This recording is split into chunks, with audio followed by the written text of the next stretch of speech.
how we can leverage our money as real estate investors. So we're going to be getting into that.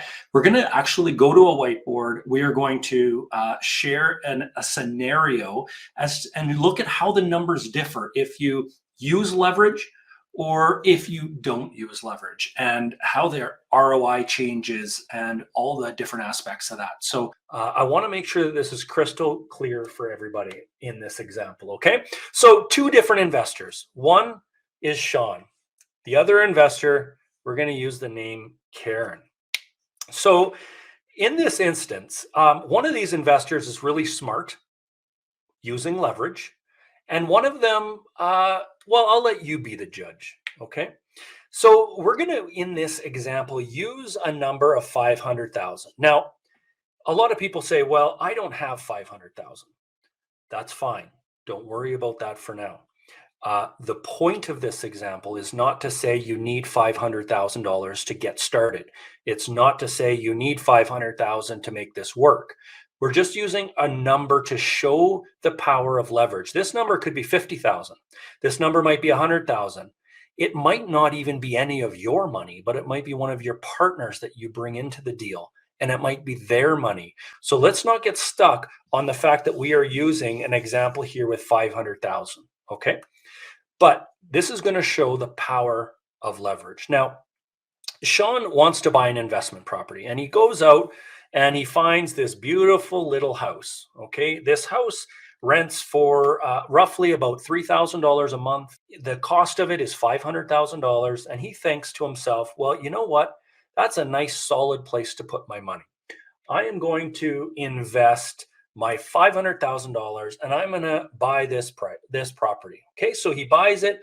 He uses his $500,000 to buy this property. He buys it free and clear. He doesn't go to the bank. He doesn't need to borrow any money. Okay, so that's one instance. Now, Karen is going to do things a little different, and Karen sees the exact same house. Okay, remember, these two are buying in the same market that's going to appreciate the same amount.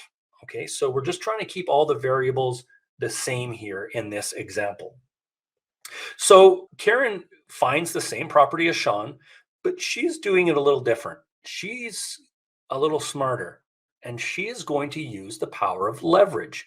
So in Canada, in the United States, you need to put on average, well, in Canada especially, you have to put a minimum of 20% down on an investment property.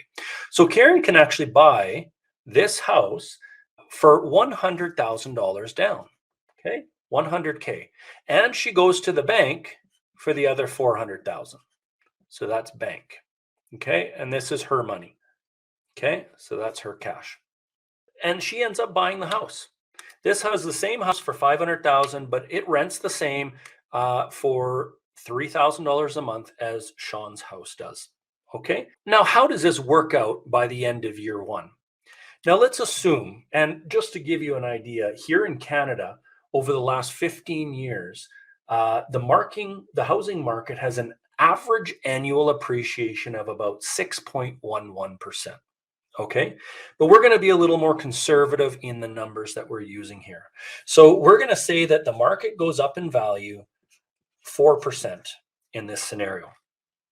Okay, so how much money did Sean make with the property going up in value? Well, 4% of 500,000 is $20,000. So Sean made $20,000 on his investment because the house is now worth $520,000. Okay, so how does that compare to Karen? Same market, same house. It went up 4%. Her house is now also worth $520,000. She also made $20,000. But what's the difference between these two? How did Sean do on his money versus how Karen did on her money? Okay, so Karen made $20,000 off of her $100,000 investment. What is that? That's a 20% ROI, return on investment. What about Sean? Well, Sean it went up 4%, so he made 4% ROI. So just stopping here, Who is making a better ROI? I want to see it in the comments. Who's the smarter investor to this point? And we're going to go through some more numbers. Who is the smarter investor here? Is it Sean or is it Karen? Okay, obviously, all of you are getting it. Karen is the smarter investor in this scenario. And why is that? She used less money to make the same amount of money.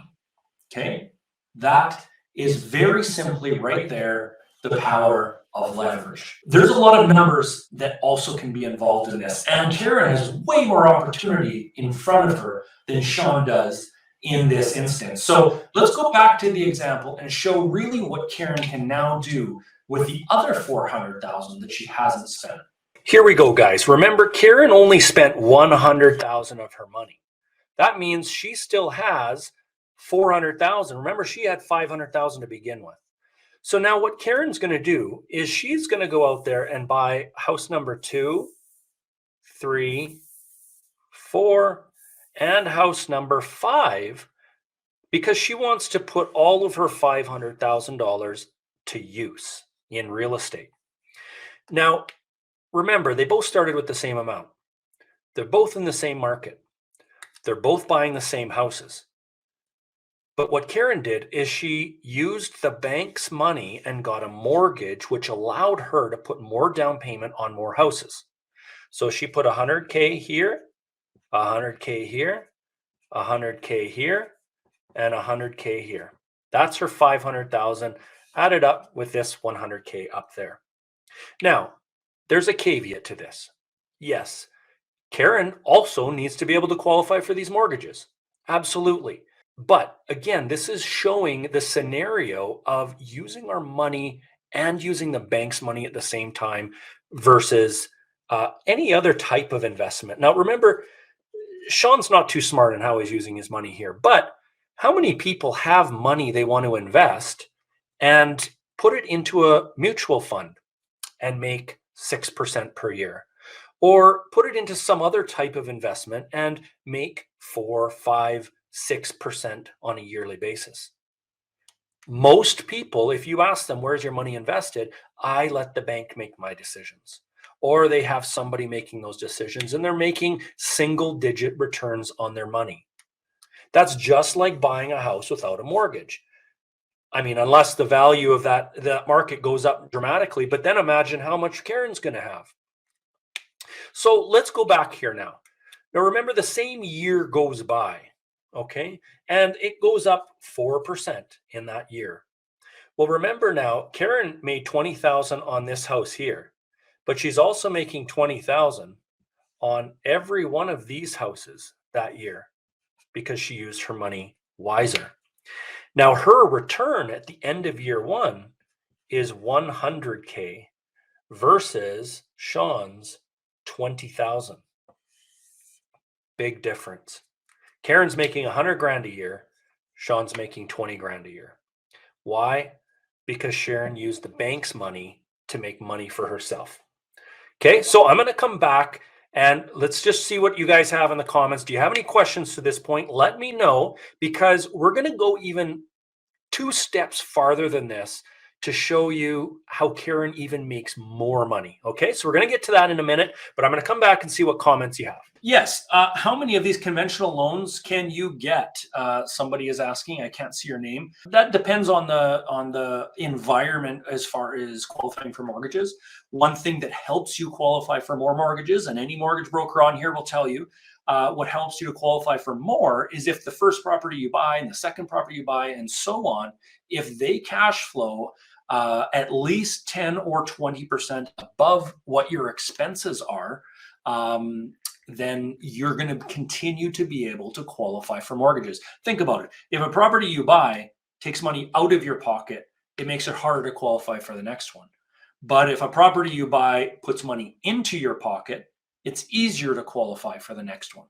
Okay, so that's just a very simplistic way of explaining it. That's where a conversation with a mortgage broker comes in and say, hey, listen, I want to do this. I have X amount of dollars to spend. How many properties can I buy? We try to leverage the money we have. Doesn't have to be 500K, but leverage the money we have, the best way possible. I was waiting for this, and Liz, I am so happy that you brought this out, because this is something that actually surprised me when we ran the numbers, and this is the next step that we're going into. Because think about it, guys. In Sean's case, he has no mortgage to pay. Okay, remember, he's getting $3,000 a month rent. So he's getting, I don't know, he's still going to have taxes, insurance to pay, maybe some repairs and maintenance, maybe property management, etc. So let's say he has 800 of that goes towards his expenses. He's still going to have $2,100 a month in cash flow, goes straight into his pocket. Absolutely. That's really, really good cash flow. But let's go back to that scenario, guys, and let's see what kind of cash flow Karen gets in this scenario. Now, let's talk about that question that Liz brought up, which is cash flow. Now, remember, we said at the very beginning that Sean here is going to get $3,000 a month rent. Okay. And, minus his expenses, let's use a number of $825, his expenses. And remember, we'll use the same number over here for Karen. He gets, let's say, $2,175 in cash flow every single month. Okay, so in addition to his 4% here, he is also making cash flow. $2,175 times 12 months in a year is $26,000. So he's making $26,000 there. He's making $20,000. That's in cash flow. He's making $20K in equity appreciation. So he's making $46,000 on his investment.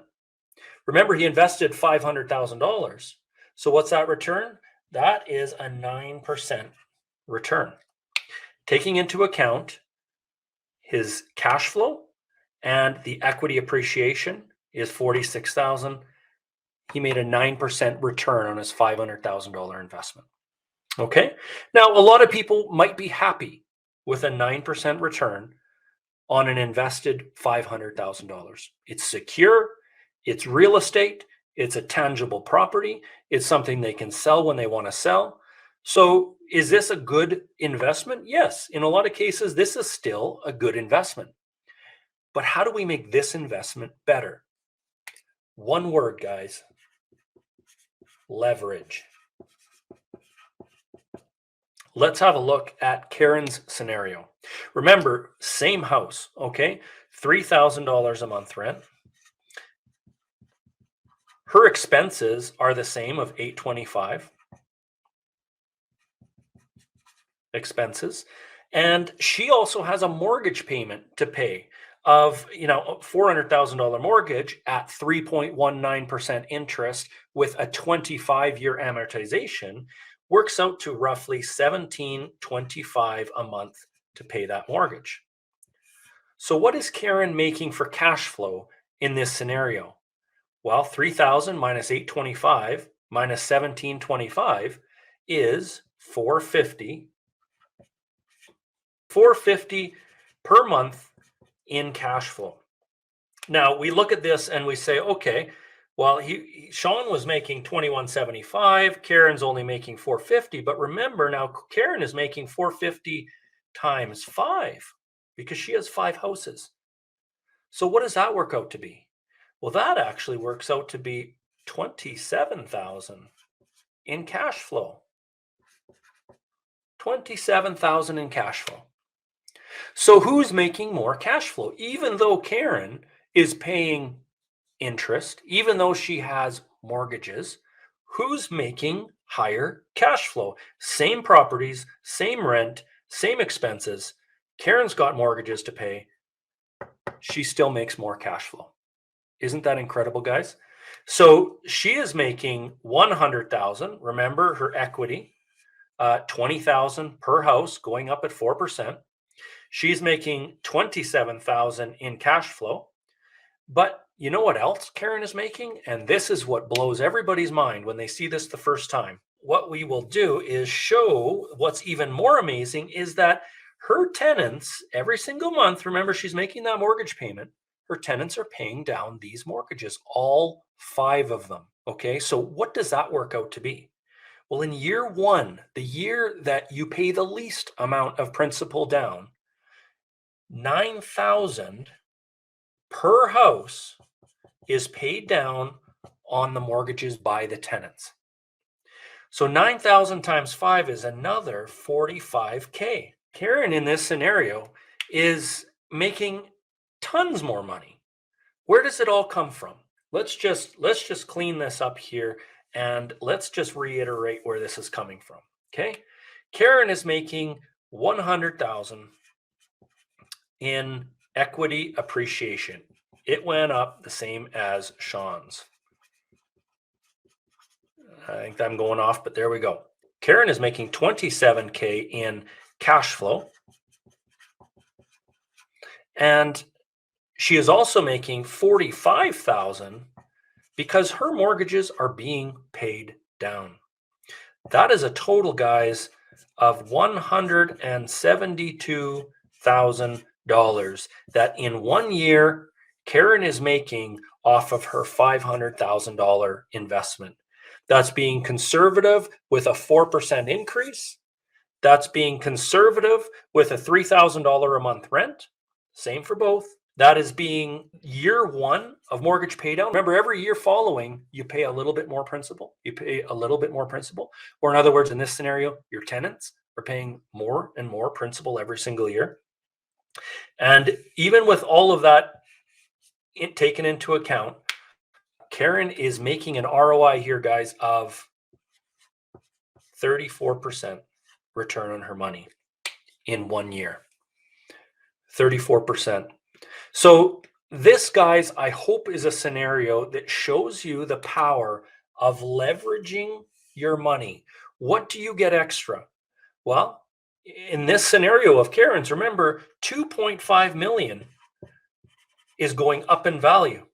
Whereas in Sean's, only $500K is invested and going up in value. Someone else is giving you money, the bank in this scenario, to make money. Pretty cool. Okay, so that's it for tonight, guys. Hopefully you got the point that we want to leverage our money. Real estate is the avenue to do that. Thanks again, guys. Take care.